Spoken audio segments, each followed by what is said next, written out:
genuinely, you know, quite a good year, to be fair. Definitely a lot more change since the previous year from 2021 when it was first done. Sort of like everything had to green up and all the rest of the stuff that went with it, but this year's seen a big difference.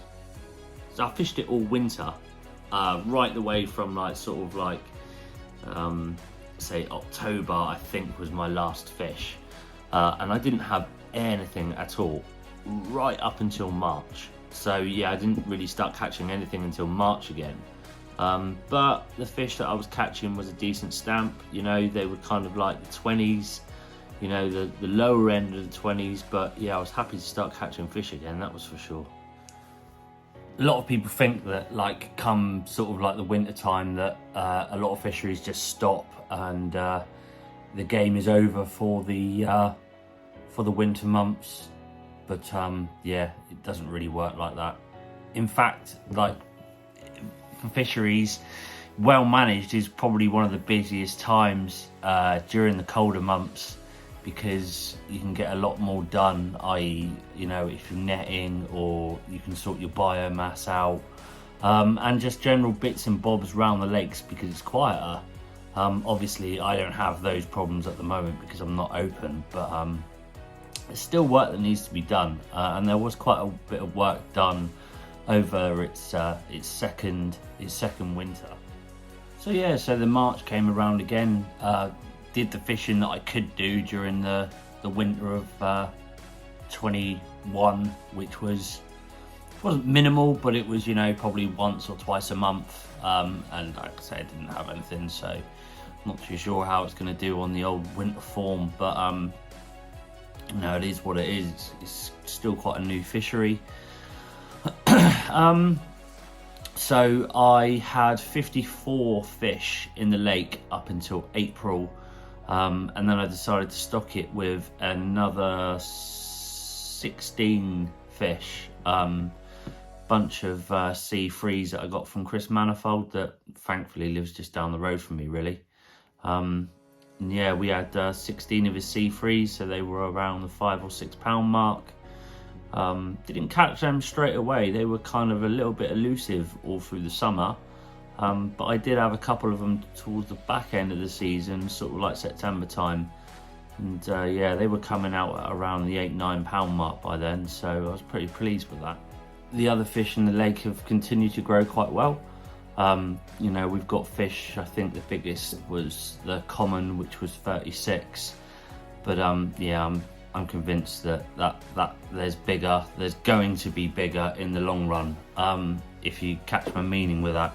So I've got fish that have sort of like, when we first put them in there, they were kind of around the sort of like £18-19 mark, and some of those fish are already, you know, close to the £30 mark. Sort of one of them was sort of like £29 this year, so yeah, I've got the feeling that we're going to do quite well. I'm hoping that fish is going to go £40 the common by next year, so that'll be quite interesting to catch it, because it was £36 spawned out.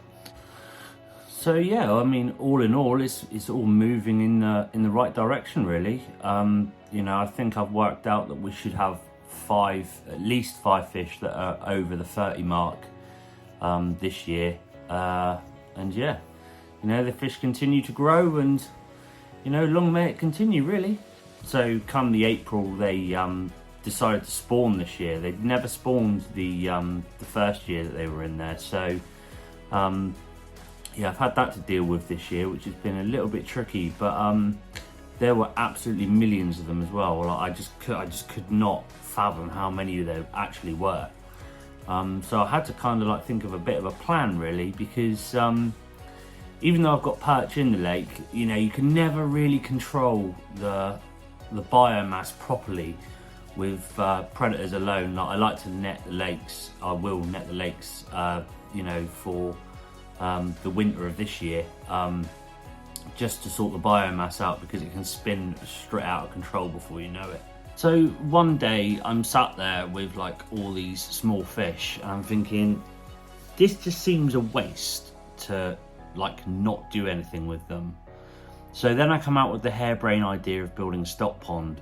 Not massive, sort of 30 meters by 30 meters, big enough to breed some fish with. So I'm thinking, right, well now I've got pre-fish because, you know, I've got my own fish and I can rear my own on. Got quoted about, I think it was about $5,000 to build a stock pond.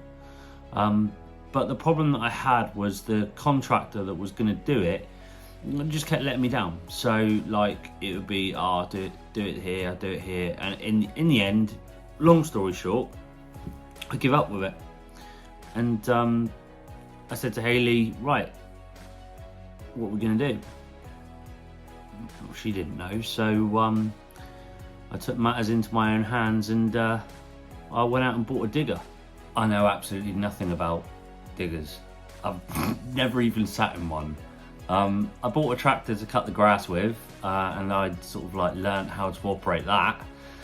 So I thought, well, if I can do that, then surely I can dig a lake. I mean, I took what they had done when they did mine, and I just kind of put the wheels in motion with that, and in the end copied that. But I looked and looked and looked, and there was a lot of stuff that was up north, but the problem was getting it down here. So then I end up going, like, I looked at this sort of stuff on eBay and things like that, and then funnily enough, Facebook Marketplace of all places is where I found it, and it was in Holsworthy, which is just down the road from me. So I didn't know what I was looking at. I mean, I could have been buying anything really, but my father-in-law knows a fair bit about them, and he knows quite a lot about old machinery as well. So I was like, right, get in the van, we're going down here to have a look. We went down and had a look. He had a look at it, give it the once over. I'll be honest with you, he really wasn't that keen on it. I think he thought it was, gonna be a money pit because of the age of it, and he's got the experience of this kind of stuff. He used to have diggers here, but he got that annoyed with them that he just got rid of them because, they were forever, blowing hoses, breaking down and stuff like that. And to be fair, this thing wasn't the tidiest thing in the world. But at the time, I said to him, do you think it's worth the punt? And he was like, 50-50 really, I think the guy wanted $4,000 for it. And I managed to get him down to, I think, $350, something like that. But yeah, I needed a digger at the time, and them fish I didn't want hanging around in the lake for too long. So yeah, we ended up buying the digger in the end. So, I mean, looking back in hindsight now, I really wish I'd filmed the process, but the fact was I had no idea about what I was doing, or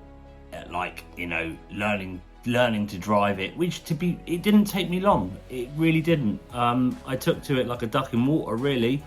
I was expecting father-in-law to say, right, this does this, but we got it back to the house and he walked off. Like, you learn it yourself, mate. That's what he does.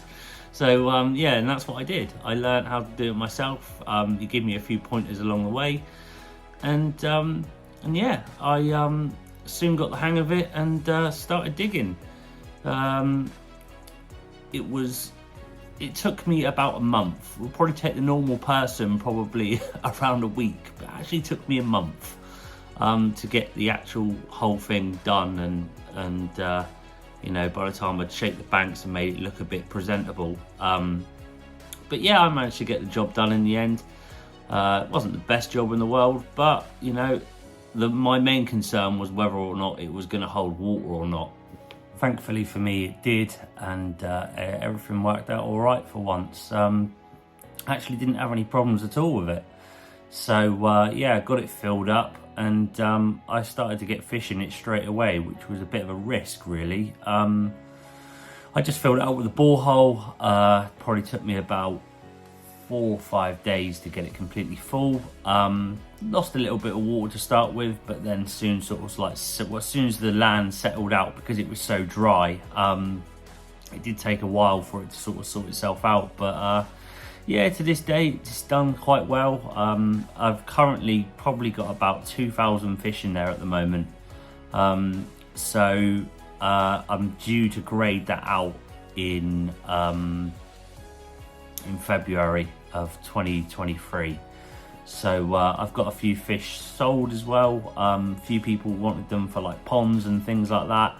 I can't go selling to fisheries because you need something called a health check. I haven't done anything like that yet. So yeah, we'll whittle that down to about 100 fish in the end.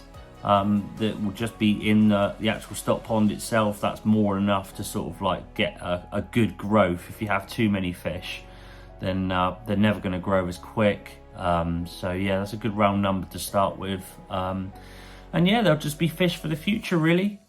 Grow those on. And when they sort of get to the C4 stage, sort of between like 9 and 12 pound, they'll be going into the main lake.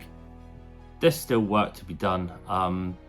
But the closer that we get to opening, the more and more gets done, and that's why I put it over kind of like a 3-year project, really.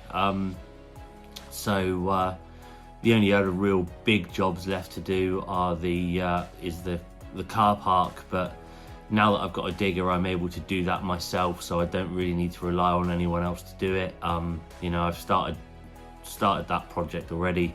I'm hoping to have that finished by sort of like the end of January, having all the footings done and that, you know, weather permitting by then, and then get some stone in there for the spring and get that completed. The other one is to get some sort of toilet organised for a minute, and yeah, it'll be another year of growing up, and you know, we'll be opening in 2024 by then, so fingers crossed it all goes to plan. I get lots of messages about, you know, how the fishery is going to operate, and you know, all the ins and outs that go with it. What I can tell you at this stage is I'm looking at finishing the website in January, so the way that you'll book will be online, as opposed to sort of like a you know, a day ticket where you turn up and pay. It won't be like that. It will just be, you know, you book online. You won't book swims as such, but you'll just book online for the days, and it will be done on a basis of everyone arrives at a certain time so that you can rotate the lake around. I just found that was probably the easiest way of doing it. So yeah, it's all scheduled in for that. There probably won't be any more than 4 or 5 anglers on a day. I've got 6 swims, but yeah, we'll probably look to, you know, not book everything out so there's a little bit of movement around the lake and people can move around. But yeah, that's all scheduled to take place within the next 6 months, and have that finalised and finished and ready to go. And yeah, it should be open by the 2024. So yeah, that's pretty much it. That's pretty much what's happened in the year of 2022. Yeah, difficult at times, but you know, mostly enjoyable. It's a lot of hard work and it's very time consuming, but you know, I knew it was going to be this when I started it. I'm a one-man band. You know, you can't do everything in one day. So, and that's the way I wanted to do it. I wanted to do it in a way that I could say that I did this myself. And that was always the goal behind it, you know. So, yeah, I'm pretty pleased with it so far. So another year of development, and we'll get the gates open in the April of 2024. So, yeah, I don't really have a lot else to say. So, until then, tight lines, and I'll see you soon.